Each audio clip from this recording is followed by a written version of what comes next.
जय भारत, जय भारती। आजकल बहुत से लोगों का एक शगल बन गया है, एक परंपरा बना रखी है लोगों ने कि मेरा भगवान, मेरा खुदा, मेरा ईश्वर, मेरा गॉड महान है, सर्वश्रेष्ठ है, दूसरों के भगवान से, दूसरों के खुदा से बड़ा है और सब जगह इसका ही ख्यापन करते हुए घूमते हैं।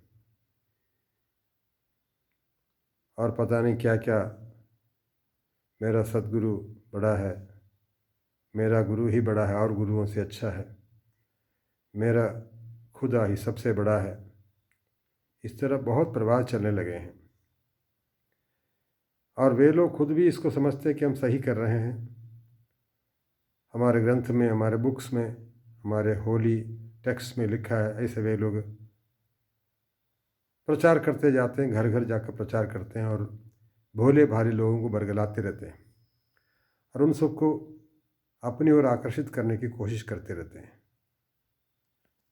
असल में वे जिस बीमारी से ग्रस्त हैं उन्हें खुद भी इसका पता नहीं है।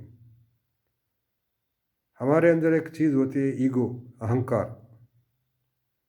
अहंकार का मतलब मैं ही हूँ श्रेष्ठ।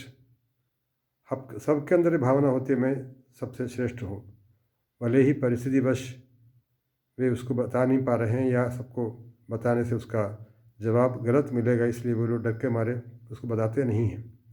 परंतु मनोवैज्ञानिक रूप से जो भी व्यक्ति ये कहता है कि जिसको मैं मानता हूँ वो सबसे श्रेष्ठ है, तो इसका अर्थ यह समझ लीजिए कि वो अपने अहंकार को बता रहा है और वह अहंकार का गुलाम है, कोई आज़ाद व्यक्ति नहीं है। अहंकार के गुलाम व्यक्ति ही अपने विचार को सर्वश्रेष्ठ, अपने भावना को, अपनी मान्यता को सबसे उत्तम मानता हुआ चलता है। इसलिए जगह जगह हम देखते हैं, घर घर में जाकर लोग प्रचार करते हैं, हमारे दल में आइए, हमारे ग्रुप में आइए, हमारे मजहब में आइए, हमारे संप्रदाय में आइए, हमारे चर्च में आ जाइए, हमारे गुरुद्वारे में आ जाइए, हमारे मस्जिद में आ जाइए, हमारे धर्म संप्रदाय में आ जाइए। इस तरह वे लोग प्रचार करते फिरते हैं। ये बीमारी है एक तरह की। ये बीमारी यह है कि वे अहंकार के गुलाम हैं। उनका भगवान, इनका भगवान, उनका खुदा, मेरे खुदा, इनका गॉड, मेरे गॉड, ऐसा अलग अलग भेद नहीं होता। तत्व तो एक ही है, सभी धर्मों ने कहा परमात्मा एक है। लेकिन राजनीतिक महत्वाकांक्षाओं को रखते हुए ये लोग अधिक से अधिक संख्या लोगों को तरफ खींचने के लिए, अधिक से अधिक संख्या अपने ओर करने के लिए वे इस तरह प्रचार करते हैं और भोले भाले लोग इस चंगुल में फंस भी जाते हैं, इस जाल में फंसते भी जाते हैं। उनको पता नहीं है कि परमात्मा एक है, वो सबके लिए बराबर है। जिसको हम राम, कृष्ण, परमात्मा, ईश्वर कहते हैं, वही एकमात्र परमात्मा है। उसको चाहे कोई खुदा कहो, कोई गॉड कहें, कुछ भी कहें, ईश्वर तत्व एक है। सभी प्रज्ञा वाले बड़े बड़े ज्ञानी हुए हैं, उन सब ने यही कहा है। और इसलिए इन सब प्रवादों के, इन सब प्रचारों के चक्कर में न पड़ करके ईश्वर के प्रति सच्चा प्रेम बढ़ाना चाहिए, सच्ची आस्था बढ़ानी चाहिए। चमत्कार ईश्वर का कोई प्रतीक नहीं है। कोई कहते हैं कि इस गॉड को मानने से हमारा ये रोग ठीक हो गया, हमारी नौकरी लग गई। नौकरी, बीमारी, इसका संबंध अपने प्रारब्ध से, हमारे कर्मों से। हमने जैसा कर्म किया उसका फल मिलता है। इसमें परमात्मा को, ईश्वर को, ऊपर वाले को, खुदा को खींच कर लाना मूर्खता है। हम उस परमात्मा को इतना छोटा लेवल पर लाते हैं कि वो हमारा काम करने वाले बने। ऐसा नहीं है।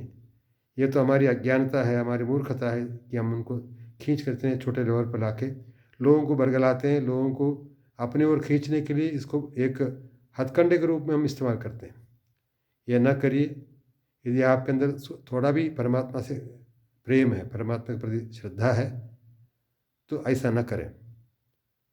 लोग ईश्वर की भक्ति करें, ईश्वर का उनके मन में निष्ठा हो, प्रेम हो, वे अपने अंदर गहराई से अधिक